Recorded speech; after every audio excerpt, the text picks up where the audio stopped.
तो हेलो बच्चों, my self Jayesh Munani. तो जैसा कि आप सब लोगों को पता है बेटा, आपका नीट का एग्ज़ाम बहुत जल्दी आने वाला है ना। और हम लोग फिज़िक्स के जो इम्पोर्टेंट क्वेश्चन है उसकी सीरीज़ आपके लिए लेके आए हैं। तो इस सीरीज़ का पार्ट 1 हम लोग कवर कर चुके हैं, ठीक है। सो आज हम लोग स्टार्ट करने जा रहे हैं NEET 2024 physics important questions part 2, है ना। तो स्टार्टिंग से लेके एंड तक वीडियो को अच्छे से देखना है, कॉपी पेन लेके बैठना है, ठीक है। एंड चैनल को लाइक करना है, सब्सक्राइब करना है। So without wasting the time start करते हैं हम लोग, है ना। NEET 2024 physics important questions series का पार्ट 2, ठीक है। तो क्वेश्चन हमको क्या दिया है बेटा, यहाँ पे देखो, an AC source is connected to a capacitor C, है ना।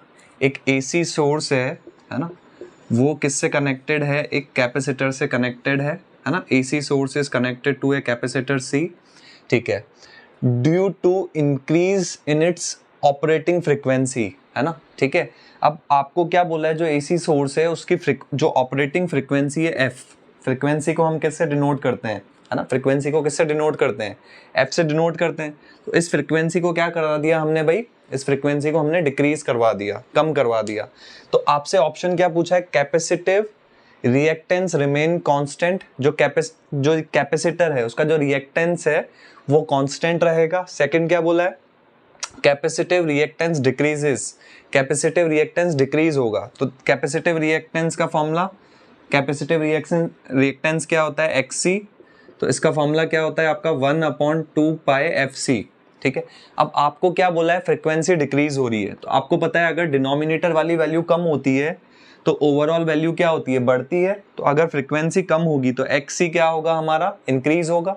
तो पहला ऑप्शन बोला है कि जो XC है ना, रिएक्टेंस है, वो कांस्टेंट रहेगा, तो गलत बोला है। तो फर्स्ट ऑप्शन गलत हो जाएगा।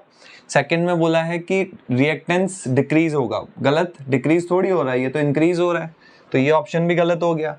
फिर बोला डिस्प्लेसमेंट करंट इंक्रीजेस, तो करंट का फॉर्मूला डिस्प्लेसमेंट करंट, है ना, V/XC, ठीक है।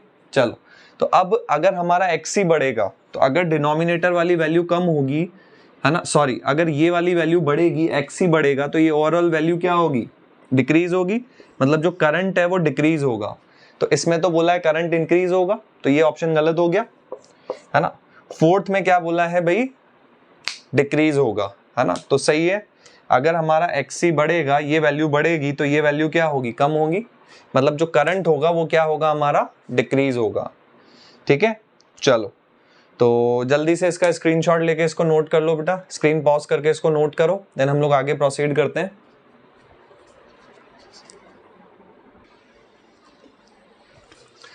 तो सेकंड क्वेश्चन आपके सामने स्क्रीन पे है बेटा, है ना। सेकंड क्वेश्चन स्क्रीन पे है, क्या बोला है सेकंड क्वेश्चन में, the potential energy of a long spring, है ना, एक लॉन्ग स्प्रिंग है, ठीक है, ये लॉन्ग स्प्रिंग है हमारी, ठीक है। बोल रहा है इसकी जो पोटेंशियल एनर्जी है ना, तो पोटेंशियल एनर्जी क्या होता है हमारा फॉर्मूला, ½ kx², वेयर k क्या होता है हमारा, spring constant, k is spring constant, ठीक है। चलो, वो मटेरियल वाइज डिपेंड करता है, तो ½ kx²। तो बोला है सबसे पहले क्या बोला है, हमने जब स्प्रिंग को कितना खींचा, कितना स्ट्रेच किया, 2 सेंटीमीटर, है ना। तो x की वैल्यू हम लोग 2 डाल देते हैं। चलो, तो बोल रहे जब 2 सेंटीमीटर आप स्प्रिंग को खींचोगे तो उसमें जो पोटेंशियल एनर्जी स्टोर होगी वो कितनी है, U, है ना। तो एनर्जी मतलब जब 2 सेंटीमीटर खींचोगे तो एनर्जी कितनी होगी, U, ½ kx, कितना खींच रहे हैं हम लोग, 2 सेंटीमीटर खींच रहे हैं, तो x को क्या डाल दिया, 2 डाल दिया। चलो, तो ½ k 2 का स्क्वायर कितना हो जाएगा भाई, बोलो जल्दी से, 4। तो 2 2 जा 4, 2 इंटू के कितना हो गया, बताओ जल्दी से, 2 इंटू के हो गया 2k। अच्छा भाई, अब आपको क्या बोला था, if the spring is stretched by 8 centimetre. भाई पहले तो आपको कितने क्या बोला था, पहले तो बोला था 2 सेंटीमीटर खींचा है, अब बोला है अगर स्प्रिंग को 8 सेंटीमीटर खींच दे तो क्या होगी। तो मान लेते हैं when spring is stretched by 8 centimetre, अब जो पोटेंशियल एनर्जी हो जाएगी उसको मैं नाम दे देता हूं, जैसे U डैश, है ना, क्या नाम दे दिया, U डैश। तो फॉर्मूला क्या था एनर्जी का, ½ kx², क्या था, ½ k। अब आपको क्या बोला है, x कितना है, 8, मतलब 8 सेंटीमीटर खींचना है, तो x की वैल्यू 8 डाल देते हैं। तो ½ k 8², तो 8 का स्क्वायर कितना हो गया हमारा, 64, 2 से काटा, 2 3 जा 6, और 2 2 जा 4 कितना आया 32K, है ना, 32K। और बट आपको जो आंसर निकालना है, देखो यहाँ से देखो आंसर जो निकालना है वो U की टर्म्स में निकालना है, ना कि K की टर्म्स में निकालना है। तो 32K को मैं क्या लिख सकता हूँ, 32K को मैं क्या लिख सकता हूँ 16 इंटू 2K। भाई 32 को आप क्या लिख सकते हो 16 इंटू 2 लिख सकते हो ना। और 2K जो था, है ना 2K, तो 2K किसके इक्वल था हमारा, 2K किसके इक्वल था, U के इक्वल था। तो 2K को मैं U लिख सकता हूँ, तो आंसर 16 और 2K को U लिख दिया, तो 16U, है ना। तो 16U कौन सा ऑप्शन है हमारा, फर्स्ट ऑप्शन। तो इस टाइप के क्वेश्चंस हमारे नीट एग्जामिनेशन में बनते हैं बेटा, है ना, इंपॉर्टेंट क्वेश्चन है। तो इसको जल्दी से स्क्रीन पॉज कर लो बेटा, इसको नोट कर लो, देन हम लोग आगे प्रोसीड करते हैं जल्दी से विदाउट वेस्टिंग द टाइम। चलो, सो नेक्स्ट क्वेश्चन आपके सामने स्क्रीन पे है बेटा, क्या बोला है, again a very important question, है ना। करंट और वोल्टेज इनके ऊपर भी एक क्वेश्चन बनता है हमारा नीट एग्जाम में। Magnitude and direction of current in the following circuit, है ना। इस सर्किट में आपको निकालना है कि करंट जो होगी वो मैग्नीट्यूड मतलब कितने एम्पियर होगी, है ना, और क्या निकालना है, डायरेक्शन क्या होगी, मतलब क्या वो करंट पॉइंट ए से पॉइंट बी की तरफ जाएगी, क्या वो करंट पॉइंट बी से पॉइंट ए की तरफ जाएगी, ये बोला है। चलो, तो करंट का फॉर्मूला क्या होता है, I बराबर V अपॉन आर, है ना, I बराबर V अपॉन आर। तो सबसे पहले वोल्टेज की बात करते हैं। तो वोल्टेज कितना है हमारे पास, देखो यहाँ पे 10, है ना। अब ये दोनों क्या है, अपोजिट डायरेक्शन में लगे हुए हैं, है ना। अगर मैं इसको प्लस बोलता हूँ, है ना, तो दोनों की पोलरिटी अलग है ना। इसका प्लस, है ना, इसके प्लस के साथ कनेक्टेड है, मतलब इसका डायरेक्शन ऐसा है और ये बैटरी ऐसे है और ये बैटरी इसका उल्टा है ना। तो जब दोनों उल्टी डायरेक्शन में होते हैं तो माइनस होता है ना। तो 10 माइनस 5 अपॉन रेजिस्टेंस, रेजिस्टेंस कितना है, देखो टोटल कितना है, ये कितना है 2, प्लस ये रेजिस्टेंस कितना है 1, प्लस ये रेजिस्टेंस कितना है 7। तो अगर मैं यहाँ से करंट निकालूं तो कितना आ रहा है 5, और 7 प्लस 1 8 प्लस 2 10, तो 5 अपॉन 10 कितना आ रहा है 0.5 एम्पियर। अच्छा, डायरेक्शन की बात बाद में करते हैं, सबसे पहले 0.5 एम्पियर, इसमें 1.5 बोला है, इसमें 0.2 बोला है तो गलत, इसमें 0.5 बोला है, हाँ करंट 0.5 आ रहा था, तो आंसर थर्ड ऑप्शन होगा, है ना। तो वैसे तो अपन को ऑप्शन डायरेक्ट पता चल रहा है, करेक्ट आंसर कौन सा होगा, ऑप्शन नंबर सी। अच्छा, बट अगर अपन डायरेक्शन की बात करें, है ना, तो देखो ये 10 है और ये 5 है, तो हमारा जो इक्विवेलेंट वोल्टेज है वो 10 माइनस 5 होगा, है ना। तो अगर मैं इन दोनों बैटरीज को हटा के एक इक्विवेलेंट वोल्टेज वाली बैटरी बना दूं, ठीक है, तो वोल्टेज कितना है 10 माइनस 5, 5 वोल्ट, है ना। और बैटरी कैसे बनेगी हमारी, ऐसे बनेगी, ठीक है, बैटरी कैसे बनेगी आपकी, ऐसे बनेगी, ठीक है, ठीक है ना, बैटरी ऐसे बनेगी, मतलब जैसे अगर हम दो नंबर्स को ऐड करते हैं, जैसे 5 माइनस 2, तो साइन किसका आता है, जो बड़ा नंबर होता है ना। जैसे 5 प्लस का है तो माइनस करोगे तो 5 माइनस 2 3, और साइन आता है बड़े नंबर का, 5 बड़ा है प्लस का है। तो वैसे ही बैटरी, जो बड़ी वाली बैटरी थी वो ऐसे थी, तो ये जो इनका इक्विवेलेंट बनेगा वो बैटरी ऐसे बनेगी, ठीक है। और करंट जो पता है, करंट जो आपको पता है बेटा, ये बड़े वाले से करंट निकलता है ना, बड़े वाले टर्मिनल से, प्लस वाले से आपका करंट निकलता है। तो करंट कहां से कहां तक जाएगा आपका, ए से बी की तरफ, और इसने यही बोला है डायरेक्शन क्या होगी, ए से बी, ठीक है। तो इस टाइप के क्वेश्चन भी इंपॉर्टेंट है ना। जल्दी से स्क्रीन पॉज करके इसको नोट कर लो, देन हम लोग आगे प्रोसीड करते हैं। चलो, सो नेक्स्ट क्वेश्चन आपके सामने स्क्रीन पे है बेटा। नेक्स्ट क्वेश्चन क्या बोला है, a wire carrying current I, है ना, along the positive x axis and length L, है ना। एक वायर है ना, किसके अलोंग रखी हुई है, पॉजिटिव, लेंथ क्या है एल, पॉजिटिव एक्स एक्सिस के अलोंग। पॉजिटिव एक्स एक्सिस का वेक्टर क्या होता है, आई कैप होता है, ठीक है। और मैग्नेटिक फील्ड का वेक्टर दे रखा है बी वेक्टर, कितना दे रखा है 2i plus 3j minus 4k Tesla, ठीक है। और आपको क्या निकालना है, मैग्नेटिक फोर्स निकालना है एक्टिंग ऑन दी वायर। तो फोर्स का जो फॉर्मूला होता है F vector, that is I L vector cross B vector. चलो, तो आई एल वेक्टर, तो वेक्टर क्या होता है, मैग्नीट्यूड इनटू उसका डायरेक्शन, ठीक है। तो एल वेक्टर, लेंथ तो एल है, और डायरेक्शन क्या बोलिए, positive x axis, positive x axis मतलब आई कैप क्रॉस बी वेक्टर। तो बी वेक्टर ये दे रखा है, कितना दे रखा है 2i प्लस 3j -4k, है ना, ये दे रखा है अपन को, ठीक है। चलो तो यहां से देख लेते हैं, तो ये स्केलर है, ये भी स्केलर है, तो i इंटू एल क्या हो जाएगा, आई एल हो जाएगा। चलो अब इसका क्रॉस प्रोडक्ट करना है इसके साथ, है ना, क्रॉस प्रोडक्ट करना है। चलो तो क्रॉस प्रोडक्ट कैसे करें, तो देखो 2 और i क्रॉस i, तो दो सेम वेक्टर्स का अगर आप क्रॉस प्रोडक्ट करते हो तो आपको पता है वो 0 आता है, तो ये तो 0 हो जाएगा। जैसे आप नॉर्मल इनटू करते थे ना छोटी क्लासेस में, इसको इससे अब वैसे ही क्रॉस प्रोडक्ट कर रहा हूँ, यहाँ पे वो डिटर्मिनेंट वाला करने की जरूरत नहीं है, i क्रॉस i तो 0 हो जाएगा। अच्छा i क्रॉस j क्या होता है, k होता है हमारा, तो 3 तो ऑलरेडी है मल्टीप्लाई में, और i क्रॉस j कितना हो गया, k।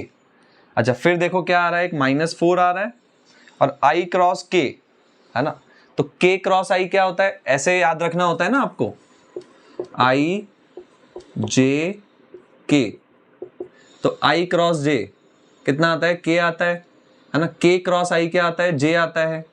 बट यहाँ देखो k क्रॉस i j होता है, k क्रॉस i कितना होता है, j होता है, बट अगर आप इसको उल्टा करते हो तो माइनस आ जाएगा, है ना, तो i क्रॉस k क्या होगा, -j होगा, और एक माइनस यहाँ पे ऑलरेडी है ना, तो कितना आएगा 3k + 4j।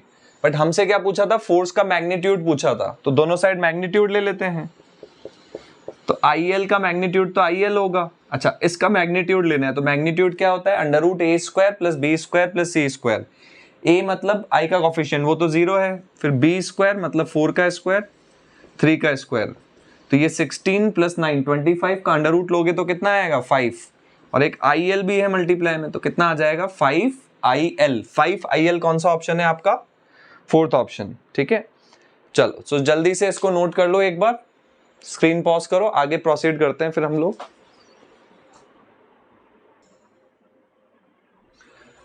Okay so next question आपके सामने स्क्रीन पे है बेटा, क्या बोला है ना, कार्नोट इंजन, है ना, इट इज वेरी वेरी, बहुत सारे स्टार मार्क कर सकते हो आप इसके ऊपर, है ना, बहुत इंपॉर्टेंट है बेटा कार्नोट इंजन, है ना, ठीक है। तो आपको क्या बोला है बेटा, क्वेश्चन रीड करते हैं। Carnot engine has an efficiency, Carnot engine की जो एफिशिएंसी है, कार्य करने की जो क्षमता है वो कितनी है, 50% है। When it's source is at temperature 327 degree, बोल रहा है जो सोर्स है ना, उसका टेम्परेचर कितना है, 327 डिग्री है, 327 डिग्री है, then the temperature of the sink, है ना, then the temperature of the sink. अब आपको जैसा कि आप कार्नोट इंजन में पढ़ते हो बेटा, जो सोर्स होता है ना, वो हाई टेम्परेचर वाला होता है, सोर्स जो होता है वो हाई टेम्परेचर वाला होता है, उसका टेम्परेचर हाई होता है। जो सिंक होता है वो लोअर टेम्परेचर वाला होता है, सिंक जो होता है वो कौन से टेम्परेचर वाला होता है, लोअर टेम्परेचर वाला होता है ना। तो एफिशिएंसी की अगर मैं बात करूं, है ना, एफिशिएंसी क्या होती है, नीटा, तो नीटा का फॉर्मूला क्या होता है, 1 - T lower upon temperature lower, कम टेम्परेचर अपॉन ज्यादा टेम्परेचर। देखो ऐसा क्यों होता है, इसको ऐसे याद रख सकते हो, अगर ज्यादा वाला टेम्परेचर ऊपर रखोगे और कम वाला नीचे रखोगे तो ये वैल्यू 1 से बड़ी आ जाएगी, है ना, ये वैल्यू 1 से बड़ी आ जाएगी, और 1 में से 1 से बड़ी वैल्यू माइनस करोगे तो नेगेटिव आ जाएगा, है ना। अच्छा एफिशिएंसी कितनी दे रखी है, नीटा कितना दे रखा है, 50%, और आप छोटी क्लासेस में पढ़ते हो परसेंटेज को फ्रैक्शन में बदलना है तो 100 से डिवाइड करना होता है, तो 50/100, 50 1 जा 50, 52 जा 100, तो कितना आया नीटा की वैल्यू, नीटा आया 1/2। 1 - T लोअर, तो सिंक का टेम्परेचर वही निकालना है अपन को, है ना, TL ये निकालना है। T high, T temperature, high temperature source का होता है, वो कितना दे रखा है 327, है ना, T हाई कितना दे रखा है 327। अच्छा एक और चीज, ये जो फॉर्मूला है इसमें जो टेम्परेचर होते हैं आपको याद है केल्विन में लेना होता है अपन को, ठीक है, तो टेम्परेचर आपको डिग्री सेंटीग्रेड में दे रखा है, कितना दे रखा है 327, तो इसको अगर आपको केल्विन में बदलना है तो 270, है ना, सेंटीग्रेड टेम्परेचर को केल्विन में बदलने के लिए 273 ऐड करते हैं तो कितना आ जाएगा 600 केल्विन आ जाएगा। चलो तो T हायर कितना हो जाएगा हमारा 600 हो जाएगा। चलो यहां से T लोअर मतलब सिंक का टेम्परेचर निकालते हैं। अच्छा ये वैल्यू नेगेटिव है, इधर लूंगा तो पॉजिटिव हो जाएगी, तो TL/600, ये 1 तो इधर है ही, प्लस 1/2 उधर जाएगा तो -1/2, है ना। चलो तो यहां से क्या मिल जाएगा TL/600, तो एक में से आधा माइनस करोगे तो आधा आ जाएगा, तो ये कितना आ जाएगा 1/2। चलो तो कितना मिला, अच्छा 2 से ये कट रहा है, देखो 2 3 जा 6 और ये 2 0 एज इट इज आ जाएंगे, तो TL और ये 300 अपना क्रॉस मल्टीप्लाई हो जाएगा, तो 300 को 1 से इंटू करोगे तो कितना आ जाएगा 300।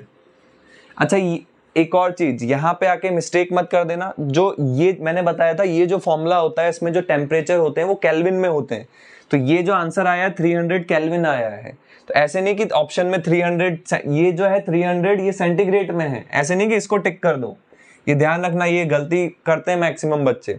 तो अब इस केल्विन टेम्परेचर को वापस, क्योंकि आंसर सेंटीग्रेड में दे रखा है तो केल्विन टेम्परेचर को वापस सेंटीग्रेड में बदलना है, तो क्या करना पड़ेगा 273 माइनस करना पड़ेगा, तो 300 माइनस 273 कितना हो जाएगा आपका 27 degree centigrade.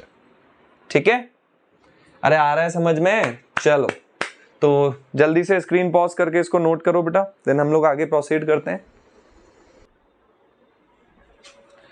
So next question आपके सामने स्क्रीन पे है बेटा, क्या बोला है देखो क्वेश्चन नंबर 6 में आपको, इफ ए सोप बबल, है ना, एक सोप है, साबुन है, उसका जो बबल है ना, ठीक है, उसका जो बबल है इसका रेडियस हम लोग क्या मान लेते हैं, जैसे r मान लेते हैं। ठीक है, बोला the pressure inside the bubble, है ना, तो अंदर का जो प्रेशर है उसको अपन क्या बोलते हैं PI, है ना, P इनसाइड, प्रेशर इनसाइड, और बाहर का जो प्रेशर है उसको हम लोग क्या बोलते हैं PO, P आउटसाइड, है ना।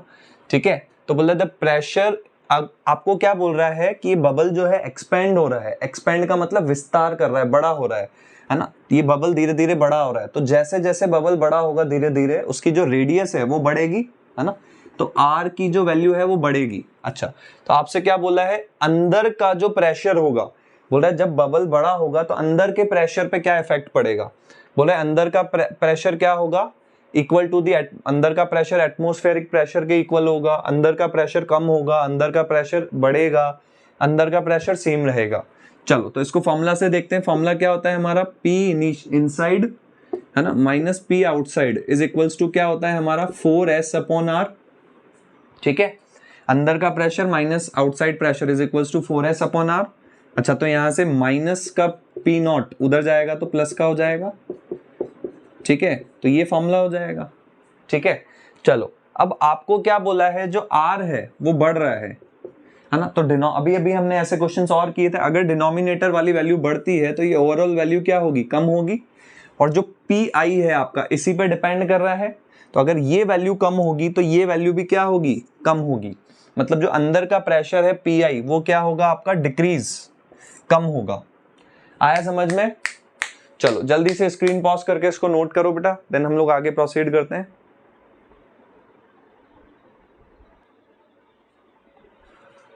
ओके, सो नेक्स्ट क्वेश्चन आपके सामने स्क्रीन पे है बेटा, क्या बोला है आपको, जल्दी से देखो, the energy that will be ideally radiated by 100 kilowatt transmitter, है ना, एक ट्रांसमीटर है ना, 100 किलोवाट। ठीक है, चलो बोल रहा है कितनी एनर्जी ये ट्रांसमिट करेगा, है ना, the energy that will B, कितनी एनर्जी ये रेडिएट करेगा, है ना, कितनी एनर्जी को हम लोग किससे रिप्रेजेंट करते हैं, E से रिप्रेजेंट करते हैं, तो कितनी एनर्जी ये क्या करेगा, रेडिएट करेगा 100 किलोवाट ट्रांसमीटर इन 1 आवर, है ना, 1 घंटे में। ठीक है, तो फॉर्मूला क्या होता है अपना पावर का, ठीक है, पावर का फॉर्मूला क्या होता है E/T, है ना, पावर का फॉर्मूला क्या होता है एनर्जी अपॉन टाइम। ठीक है ना, कि पर टाइम में कितनी एनर्जी डिलीवर हो रही है, पर सेकंड जितनी एनर्जी डिलीवर हो रही है उसको अपन क्या बोलेंगे, पावर बोलेंगे। अच्छा, पावर आपको क्या दे रखी है 100 किलोवाट, 100 किलोवाट, तो किलो का मतलब क्या होता है, किलो मतलब 1000, है ना, 1000 मतलब 10 की पावर 3, तो इतना पावर हो गया, है ना, इसको वॉट में चेंज कर दिया अपन ने। एनर्जी आपको निकालना है, E निकालना है। अच्छा, और टाइम जो लेना होता है सेकंड में लेना होता है। ठीक है, तो आपको टाइम दे रखा है 1 आवर, तो 1 आवर में 60 मिनट्स और 1 मिनट में 60 सेकंड्स, तो 1 आवर में टोटल कितने सेकंड्स होंगे 60 इंटू 60। अच्छा चलो, अब तो बस सिंपल है, कैलकुलेशन करना है, एनर्जी निकालना है, तो ये 60 इंटू 60 कितना होगा 3600, ये क्रॉस मल्टीप्लाई हो जाएगा इससे, तो 3600, और यहाँ पे 2 जीरो है, यहाँ पे पावर 3 है, तो 2 जीरो मतलब 10 पावर 2, मल्टीप्लाई में पावर ऐड होती है, तो 3 + 2 कितना 5। अच्छा, तो कितना आ रहा है देखो 36 और 10 पावर 5 और 2 जीरो है तो पावर 2 बढ़ जाएगी, तो 5 + 2 कितना हो जाएगा 7। तो एनर्जी कितनी आ रही है 36 इंटू 10 पावर 7 जूल, तो 36 इंटू 10⁻7 जूल कौन सा ऑप्शन है हमारा? Second option. ठीक है, चलो आया समझ में बेटा जल्दी से? चलो स्क्रीन पॉज करके जल्दी से इसको नोट करो, देन हम लोग आगे प्रोसीड करते हैं। सो नेक्स्ट क्वेश्चन आपके सामने स्क्रीन पे है बेटा, क्या बोला है देखो, ए लिफ्ट है ना, एक लिफ्ट है बेटा अपने पास, ठीक है, मैक्सिमम लोड है ना। अब ये जो लोड है आपको, मैक्सिमम लोड इसका कितना है, 2000 किलो अलाउड है ना। मैक्सिमम लोड इसके ऊपर कितना आ रहा है, 2000 केजी का है ना, 2000 केजी है ना। ये लिफ्ट और जो इसके अंदर पर्सन है दोनों का मिला के है मैक्सिमम लोड इतना, ठीक है। और कांस्टेंट स्पीड से बोल रहे हैं मूविंग अप है ना, ठीक है। तो कांस्टेंट स्पीड से मूव कर रही है, स्पीड कितनी है, अच्छा कांस्टेंट स्पीड से मूव कर रही है, इसका मतलब है ना इसके पास कोई एक्सेलरेशन नहीं है ना। एक्सेलरेशन नहीं है इसका मतलब इसके ऊपर जो नेट फोर्स होगा वो जीरो होगा, मतलब ऊपर की साइड जो फोर्स लग रहा है और नीचे की साइड जो फोर्स लग रहा है वो क्या होगा, सेम होगा, ठीक है। चलो तो देखो अगर ये लिफ्ट ऊपर जा रही है तो फ्रिक्शन फोर्स हमेशा जो मोशन होता है उसके अपोजिट डायरेक्शन में लग रहा है, ठीक है। तो फ्रिक्शन फोर्स आपको कितना बोला है, 3000 न्यूटन। अच्छा और नीचे की साइड कौन सा वेट लगता है आपका, नीचे की साइड एक mg लगता है ना। तो m कितना दे रखा है आपको, है ना, m कितना दे रखा है, मास कितना है, मैक्सिमम लोड कितना है 2000 और g कितना दे रखा है 10, तो 2000 इंटू 10 20,000 न्यूटन। मतलब जो वेट मैक्सिमम लोड है, लोड की वजह से जो फोर्स लग रहा होगा नीचे वो कितना है 20,000 न्यूटन है। अच्छा तो आपको बोल रहे हैं minimum power delivered by the motor to lift it, बोल रहा है अब भाई सीधी सी बात है, इतना फोर्स नीचे लग रहा है तो कुछ फोर्स ऊपर लगाना पड़ेगा इस लिफ्ट को ऊपर ले जाने के लिए, और ऊपर और नीचे का फोर्स बराबर होना चाहिए। क्यों, क्योंकि कांस्टेंट स्पीड से मूव कर रहा है, कांस्टेंट स्पीड से मूव कर रहा है मतलब एक्सेलरेशन नहीं है, मतलब फोर्स जीरो होना पड़ेगा। फोर्स जीरो कब होगा, जब ऊपर वाला फोर्स और नीचे वाला फोर्स सेम होगा। तो ऊपर वाला फोर्स कितना है देखो F, नीचे एक तो कौन सा फ्रिक्शन फोर्स लग रहा था कितना था 3000 प्लस और एक और mg लग रहा था, mg की वैल्यू कितनी आई थी 20,000। तो मिनिमम फोर्स आपको ऊपर लिफ्ट करने के लिए कितना चाहिए 23,000 चाहिए न्यूटन। अच्छा बट आपको पावर निकालनी थी, तो पावर का फॉर्मूला क्या होता है, फोर्स इंटू वेलोसिटी है ना, फोर्स इंटू स्पीड है ना, फोर्स इंटू स्पीड। तो फोर्स कितना था 23,000 इंटू स्पीड, स्पीड आपको कितनी दे रखी है 1.5 है ना, ठीक है। तो पॉइंट हटाऊंगा तो यहाँ से जीरो आएगा, एक जीरो से एक जीरो कट हो जाएगा। सो 2300 को जब आप 15 से इंटू करोगे तो कितना आ जाएगा, ये आपका 345 है ना, 34500। 34500 कौन सा ऑप्शन है आपका, फोर्थ ऑप्शन, ठीक है। अरे आ रहा है समझ में? चलो तो जल्दी से स्क्रीन को पॉज करके बेटा नोट करो इसको, देन हम लोग आगे प्रोसीड करते हैं। ओके सो नेक्स्ट क्वेश्चन आपके सामने स्क्रीन पे है, क्या बोला है बेटा हमको, टू रेजिस्टेंस है ना, दो रेजिस्टेंस है। एक रेजिस्टेंस जो है वो क्या है 100 ओम का है, और जो दूसरा रेजिस्टेंस है वो कौन सा है 200 ओम का है, ठीक है। और क्या बोला है बेटा हम लोगों को, क्या बोला है इसमें, दोनों किस में कनेक्टेड है, पैरेलल में कनेक्टेड है, दोनों किस में कनेक्टेड है, पैरेलल में कनेक्टेड है, ठीक है। बोला ratio of the thermal energy है ना, ratio of the thermal energy developed in 100 ओम, 100 ओम में जो थर्मल एनर्जी डेवलप होगी और इसमें जो थर्मल एनर्जी डेवलप होगी है ना, उसका फॉर्मूला निकालना है ना। थर्मल एनर्जी इन 100 ओम है ना, और थर्मल एनर्जी इन 200 ओम है ना। तो क्या फॉर्मूला क्या होता है आपका, V²/R है ना, थर्मल एनर्जी फॉर्मूला V²/R।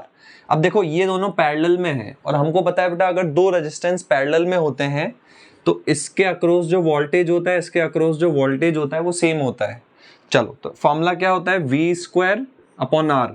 तो अगर थर्मल एनर्जी में निकालूं 100 ओम में तो फॉर्मूला होता है V²/R। तो R कितना है, रेजिस्टेंस कितना है 100, भाई इसके अक्रॉस अगर वोल्टेज V है तो इसके अक्रॉस भी वोल्टेज V होगा, पैरेलल में वोल्टेज सेम होता है।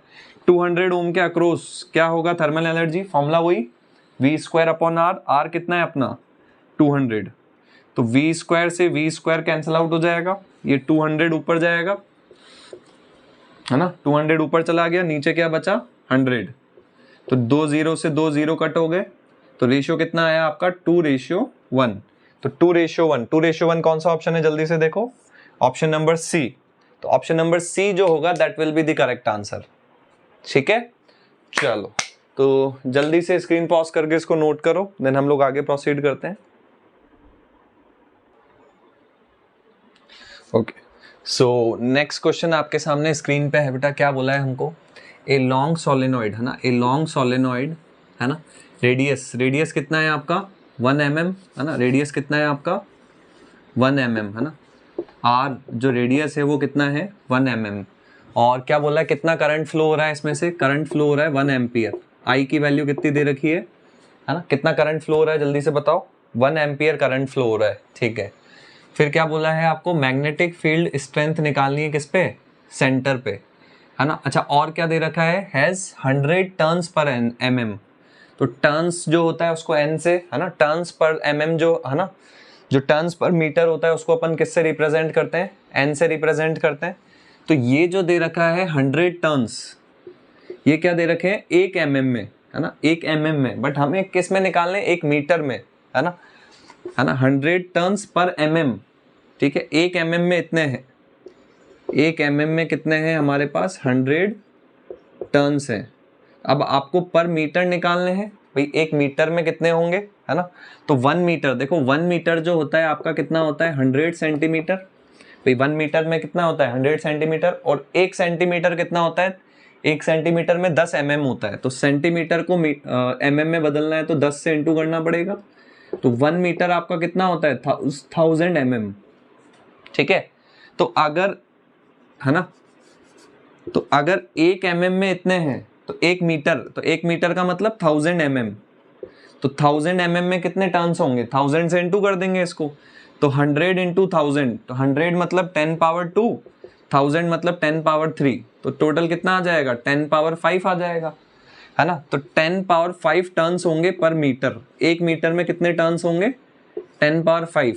अच्छा, अब आपसे पूछा था मैग्नेटिक फील्ड स्ट्रेंथ है ना, एट द सेंटर, सेंटर पे मैग्नेटिक फील्ड स्ट्रेंथ मतलब बी निकालना है, तो सोलेनॉइड का जो सेंटर पे मैग्नेटिक फील्ड स्ट्रेंथ होता है उसका फॉर्मूला क्या होता है, म्यू नॉट NI। अच्छा, एक आप पूछोगे बेटा यहाँ पे रेडियस क्यों दे रखी है, रेडियस जस्ट आपको कंफ्यूज करने के लिए दे रखी है ना, इसका कोई यूज नहीं है यहाँ पे।